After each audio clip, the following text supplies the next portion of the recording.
Listo, adelante, Adi. Súper, pues para quienes no me conozcan, bueno, primero que nada, buenos días. Y yo soy Adi Uribe, estoy en la empresa de ZigZag. Soy directora de operaciones y de contenido. Y hoy les voy a hablar un poco del storytelling. Esto quiere decir cómo contar historias para ganar más impacto.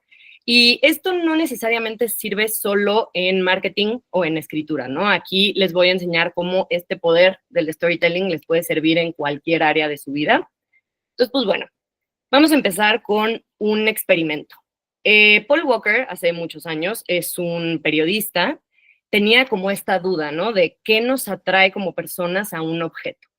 Y este experimento surge porque él tenía una taza que valoraba muchísimo, que tenía significado para él y su esposa, y se rompe. Entonces, él decide venderla así rota y contar la historia del objeto.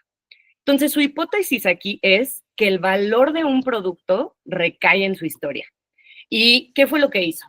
Él compró una serie de objetos, en realidad fueron 100 objetos, ¿no? Súper baratos, rarísimos, que al final del día son como muy insignificantes, ¿no? Por ejemplo, estas charolitas, este busto que ni sabemos de quién es, sepa Dios qué es esto, un cómic. Entonces, son objetos que a simple vista son insignificantes, no tienen valor para nosotros, ¿no? Y los compró en $3, $1, nada.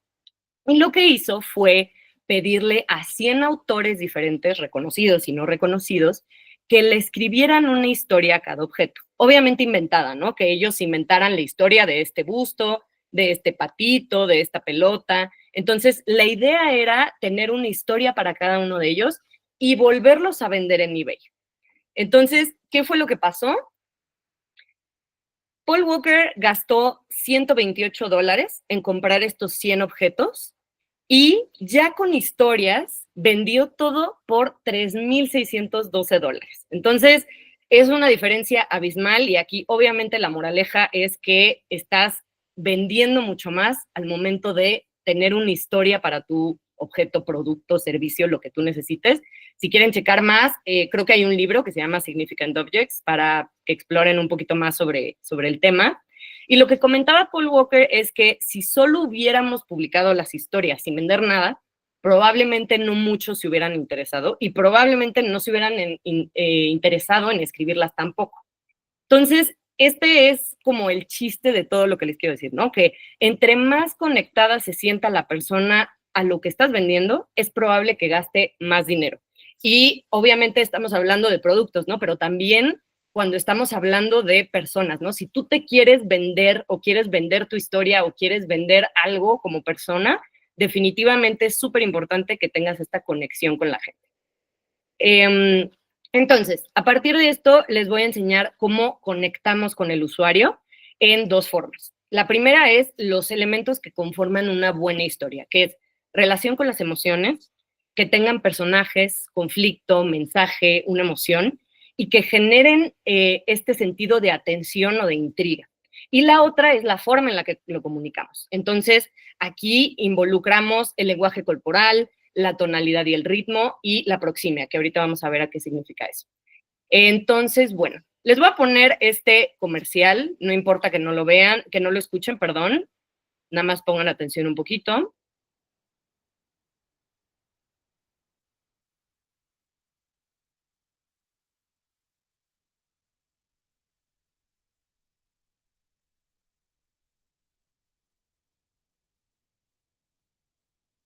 Súper, muy cortito, pero conciso y nos llegó. Entonces, estos son el tipo de campañas que nos llegan. ¿Qué pasa aquí? Que el personaje principal, el protagonista, es la familia. No te vamos a ver, no te estamos enseñando la silla como, sí como primer plano, pero al mismo tiempo nos generaron un poquito de intriga de qué nos iban a enseñar después. Pero al final del día el protagonista es el cliente, que este es uno de los errores que cometen muchísimo las marcas, poner a la marca como protagonista, ¿no? Y enseñar todo lo que hace su marca, cuántos años tiene, todo esto, cuando al cliente ni le interesa. Lo que le interesa es ver el beneficio que va a tener. Pero aquí la historia es sobre el papá y su hijo. ¿Y cuál es el conflicto o el giro narrativo? Es que en lugar de centrarse en la funcionalidad de la silla, enfatiza el amor y la conexión. de esta familia. Y el mensaje es, nuestros productos sí son útiles, pero nunca van a superar el amor y la cercanía de padre e hijo. Y pues les digo, la moraleja es poner a tu cliente como protagonista siempre dará mejores resultados. Y aquí, por ejemplo, definitivamente tuvimos una conexión diferente con IKEA. Y si en algún momento ustedes piensan comprar una silla para sus hijos, igual y piensan en IKEA, no necesariamente porque la silla está práctica, que se arma padrísimo, que le sirve a tu hijo, no, porque ya generaste cierta lealtad con este anuncio. Entonces, ese es un ejemplo, ¿no? Al final del día lo que queremos es que, pues esta campaña, por ejemplo, nos llega al corazón y que nos hace sentir algo. Pero por otro lado, también hay otro tipo de campañas que nos hacen sentir como cosas más controversiales. Últimamente lo promocional ya lo asociamos con algo falso. Nosotros estamos buscando que las cosas sean un poquito más realistas. Obviamente vamos a encontrar de todos modos los 30% de descuento en miércoles de la Coppel, ¿no? Pero ese tipo de cosas ya son en sentido de urgencia, en sentido de promociones, de descuentos, pero ya cuando queremos conectar con alguien, tenemos que hacer algo, o sea, hacerlo sentir algo. Entonces, Oliviero Toscani era uno de los fotógrafos de las campañas de Benetton. Él, de hecho, hizo esta de White, Black, Yellow, que al final del día son mismos corazones y que todos somos iguales por dentro, ¿no? Por así decirlo. Entonces, lo que él decía es, todos en la publicidad son rubios, las familias hermosas, son felices, los autos nunca están en el tráfico, todo es brillante, la comida increíblemente sabrosa. Me pregunto, ¿qué tan estúpidos somos? Entonces, aquí la idea de Benetton, por ejemplo, es hacer todo muy realista, poner las cosas como son. Aquí, por ejemplo, también fue súper controversial porque ponían a pues alguien blanco como angelito y aquí como diablito, ¿no? Que hasta le pusieron los cuernitos, que querían decir igual y otra cosa, pero fue controversial. Entonces, depende muchísimo de la intención que tenga tu anuncio y del objetivo que quieras lograr. Aquí Benetton, su objetivo era, queremos ser realistas. O sea, no te vamos a engañar, queremos ser realistas con lo que tenemos. Incluso lo que hacían en ciertas campañas era poner eventos de guerras, o sea, fotos de guerras, de migración, de este tipo de eventos pues, reales y nada más poner United Colors of Benetton, ¿no? Que al final del día ellos es lo que quieren proyectar. Ahora les van unas recomendaciones prácticas en el tema de escritura. Y no necesariamente si son gente que le gusta escribir o no, sino esto les va a ayudar muchísimo para aprender a comunicarse mejor. Entonces, tips son que escriban sus historias, independientemente de que sean buenas o no. Escriban anécdotas que hayan tenido. Por ejemplo, el sábado fui a una fiesta y llegó una persona que nadie conocía, ¿no? Y lo escribes. Y categorícenlas. ¿Qué me hace sentir miedo? ¿Qué me hace sentir felicidad? ¿Qué me hace sentir, no sé, risa? O sea, ¿qué me hace reír? Pues, perdón. Y a partir de eso, tengan como su archivero de historias y cuando necesiten romper el hielo, ya sea con un cliente, con una persona nueva, en una date, por ejemplo, tener como este historial y hasta poderse vender mejor, comunicarse mejor.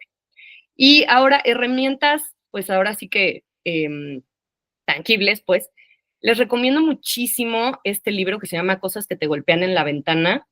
Obviamente son ejercicios de escritura, pero les va a servir muchísimo para también generar este tipo de historias y poder categorizarlas, conocerse incluso un poquito mejor y tener como esta soltura de comunicación. Este también es un juego que se llama Postdata y lo que hace es que te da los elementos para escribir una carta. Por ejemplo, te da el destinatario, te da la postdata y te da la época en la que estás escribiendo. Entonces, a partir de eso, tú escribes una carta y vuelvo a lo mismo. Es como esta idea de soltar un poquito la creatividad, de tener un poquito más de imaginación. Y otro ejercicio, que pues no hay herramienta para eso, lo pueden hacer ustedes, pero es buscar un texto en un idioma que no conozcan. Y a partir de eso, traducirlo, obviamente no van a saber qué dice, pero traducirlo al significado que ustedes le den y a lo que a ustedes les suena. Eso también les va a ayudar muchísimo a imaginar, a la creatividad. Ahora, en temas de recomendaciones prácticas para cuando dan un discurso, cuando ya es algo no necesariamente escrito, pero que van a hablar, estas son algunas recomendaciones, ¿no? Pero la primera es que ustedes nunca, nunca, nunca tengan los brazos cerrados cuando están hablando. ¿Por qué? Porque ustedes generan como un sentido de que están siendo amenazados. Si yo cruzo los brazos, los cierro, me tapo un poquito la cara, incluso si los pongo en mis bolsillos, genero como este sentimiento de que estoy siendo amenazado y que me cierro totalmente. Entonces, eso es súper importante, ¿no? Siempre tener las manos abiertas, hablar con pecho abierto, hombros para atrás y con mucha seguridad, proyectar seguridad. Y estas son otras cosas, ¿no? Obviamente aquí yo estoy en línea, no me puedo acercar con ustedes, pero si yo me acerco así con ustedes, incremento la conversación. Si igual y yo muevo la cabeza de un lado, genero un poquito más de empatía, ¿no? Si sonrío o si veo, tengo como esta sensación de espejo con la expresión que está teniendo la otra persona, pues genero un poquito más de empatía. Si yo cambio el ritmo de lo que digo, genero concentración. Si yo cambio de posición, que ahorita no es posible porque vuelvo a lo mismo, estamos en línea, pero por ejemplo, si yo le estoy hablando a alguien y de repente me agacho, cambio de posición, me muevo un poquito de un lado al lado, obviamente no exageren, no se vayan corriendo de un lado al lado, pero incrementa también la concentración. Si yo decido bajar la voz, también genero como este sentido de cliffhanger, ¿no? De anticipación. Y si yo le doy pausas en la voz, también puedo generar atención. Entonces, son un poquito de herramientas que ustedes pueden usar para expresarse mejor, saber el ritmo de las cosas, practicar también en este sentido. Obviamente, lo que les decía acá de sus historias y sus anécdotas, también vale muchísimo la pena que las practiquen hasta decirlas, ¿no? Va a sonar raro, pero puede servirles muchísimo si son personas penosas o si son personas que no saben cómo romper el hielo a veces. Sirve muchísimo que ustedes practiquen contar historias. Entonces, pues bueno, eso es todo. Muchas gracias por su atención y bueno, ahora sí que dudas o preguntas que llegaran a tener. Venga, ¿alguien que quiera comentar algo? Es el momento, se abre el foro. Venga, venga, si no voy a hacer dedazo. Jess, adelante. Bueno, nada, para empezar, me encantó, la presentación estuvo muy padre. Y bueno, yo te quería preguntar a ti, a alguien especial, ¿cuál es tu forma favorita? O sea, yo sé que obviamente depende mucho del cliente o del contexto de la marca, pero me gustaría saber cómo es tu forma favorita de conectar con o sea, como con los usuarios, con la audiencia, por la forma emocional, por la forma, de qué manera te gusta hablarles. Pues obviamente siempre va a ser emocional, ¿no? En la onda de si queremos conectar, depende mucho de qué emoción queremos provocar. A mí me gusta muchísimo el tema de, pues tú lo has visto, ¿no? En Maya, a veces me gusta mucho el sarcasmo o incluso como hacer reír a la gente o hacerlos pensar también un poquito de, pues no controversia, pero sí cuestionamientos de por qué esto, por qué el otro, pero no sé, siempre, o sea, al final del día, cualquier cosa que quieras decir depende de ese objetivo que tengas.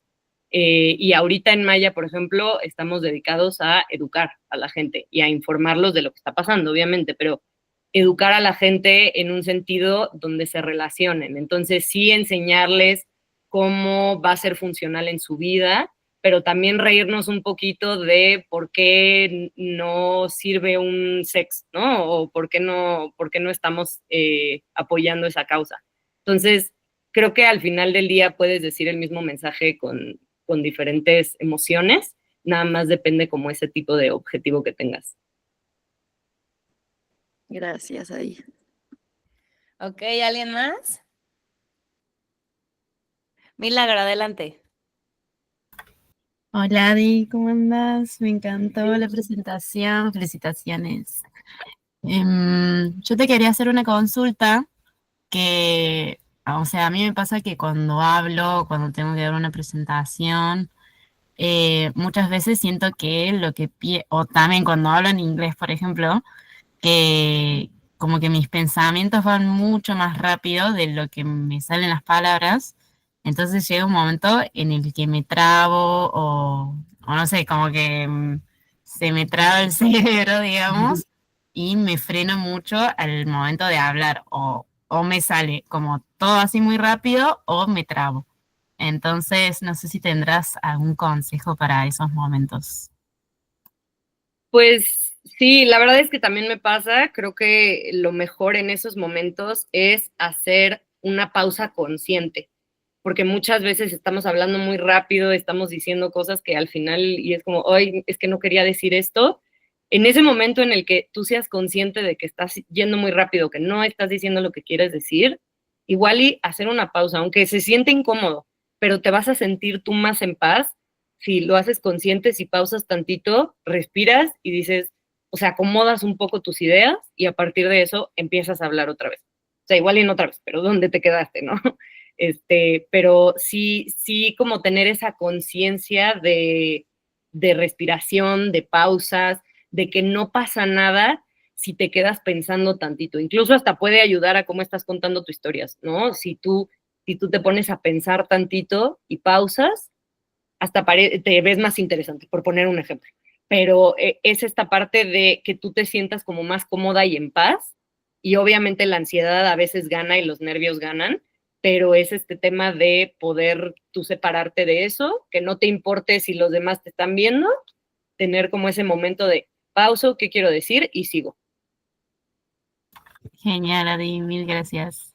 Y después también te quería preguntar, también en la carrera de diseño gráfico y de diseño, o sea, yo noté en mi facultad por lo menos, como que mucha gente que tiene muchas capacidades y es muy buena en lo que hace, pero al momento de expresarse o tener que comunicarse con los clientes o mostrar su trabajo, es muy vergonzosa y como que le faltan muchas herramientas para comunicar todo lo bueno que hace. Entonces, no sé si tendrás como así 3 tips como para empezar a animarse a hablar y mostrar mejor o sea, no solamente de diseño o lo que sea, sino creo que es válido para cualquier tipo de trabajo en el que te tenés que comunicar con un cliente o mostrar o defender tu trabajo. Claro. La verdad lo que yo recomendaría aquí es muchísima práctica y que, o sea, que practiques solo, incluso hablar o sola, pues. Y otra parte es que practique con gente a la que le tenga mucha confianza. Entonces, por ejemplo, si con, no sé, hablando de ti, Mili, como si tuvieras este problema, si tú tienes mucha confianza con tu hermana, igual y presentarle antes, sentirte ya en confianza, incluso que te dé tips de lo que vio que está medio fallando, y ya después tú te sientes hasta más seguro para poder hablarlo con los demás. Eso es algo que a mí me ha servido incluso, y practicarlo a veces también vale la pena no viciarse, ¿no? O sea, practícalo una vez, te lo platicas a alguien de confianza y ya después lo presentas, porque si no también se vuelve un vicio, te vicias con eso y llegas al momento de la presentación y ya te perdiste. Entonces, yo siento que vale la pena hacer eso, ¿no? De practicar con alguien de confianza y alguien con quien sepas que no te vas a sentir amenazado. Genial, gracias, Adi. Nada. Yo tengo una duda de ahorita me llamó mucho la atención. Raúl te hizo ahí unos comentarios. Sí, también, o sea, es súper importante de si van a presentar que tengan bullet points y que no estén, definitivamente nunca, nunca es bueno leer una presentación porque entonces pierdes credibilidad totalmente. Mejor mándame la presentación y no me la presentes, ¿no? Entonces, ese tipo de cosas vale la pena 100% tener esos bullet points y justo, porque si no van a ver que estás leyendo todo, incluso te vas a perder en el guión, te vas a confundir un poquito más, entonces... Yo lo que te quería preguntar, Adi, que ahorita me llamó mucho la atención porque sí cambió totalmente el enfoque, fue cómo utilizaste la voz, ¿no? O sea, al principio, durante la presentación, pues estabas hablando normal y después hiciste justamente como esas pausas de ir un poco más lento. Entonces, ¿qué consejos nos darías si tú estás haciendo una exposición? Justo el saber cuándo tienes que cambiar como el tono de voz para que las personas te pongan más atención o estén un poco más enfocadas o que quieras, no sé, hacer que ellos mismos también sientan como esa adrenalina que tú estás sintiendo. O sea, Sí, ¿qué nos recomiendas? Pues al final del día es expresarlo un poquito con la voz. Si se fijan, yo empecé la presentación justo con pues algo que no era relacionado 100% a lo que, o sea, con un experimento, pues, con algo que los saca un poquito de lo que les voy a hablar. Saben que les voy a hablar del storytelling, pero no empecé con, bueno, les explico, el storytelling es esto y esto, sino que se los pongo práctico. Y a partir de eso, yo me meto en el experimento, me meto con ustedes en el sentido de que es la primera vez que lo están viendo y genero como esta parte de irme un poquito más rápido. ¿Por qué? Porque es lo primero que están viendo, necesito su atención, entonces me voy rápido. Ya si quiero hacer pausas como el final y que entiendan a qué va todo esto, pues empiezo a hacer mi voz un poquito más calmada, empiezo a tener un poquito de ritmo diferente. Y bueno, también es muy importante, por ejemplo, esto, por ejemplo, Dalel lo sabe perfecto, si tú en TikTok necesitas que la gente te ponga atención, necesitas cambiar de ángulo cada 5 segundos o cambiar algo en ti, ¿no? O sea, o tu pelo, o tu posición, o el ángulo en el que estás grabando, porque necesitas esa atención. Entonces, también fue parte de lo que les puse aquí, que si se fijan, mis diapositivas no duraron tanto, ¿no? O sea, es muy corto y lo cambio, y ahora les pongo un anuncio, y ahora les doy tips. Entonces, también es esa parte de hacerlo dinámico. Si nosotros queremos que nos pongan atención, tenemos que hacer algo dinámico, corto, y acuérdense que la atención cada vez es más reducida en las personas. Entonces, esto también ayuda, les digo, el modo en el que yo estaba narrando al principio, pues ayudó para mantenerlos enganchados. Espero, ¿no? Pero esa es la idea. Y al mismo tiempo, si nosotros queremos calmar a la gente, si queremos tener otro tipo de objetivo, pues también cambiamos la tonalidad. Entonces, pues bueno, eso es lo que yo les recomendaría. Si quieren acabar con algo contundente, definitivamente hagan pausas al final de sus oraciones y pues ya, con eso. Ok, muchas gracias, Adi. ¿Alguien más que quiera comentar algo?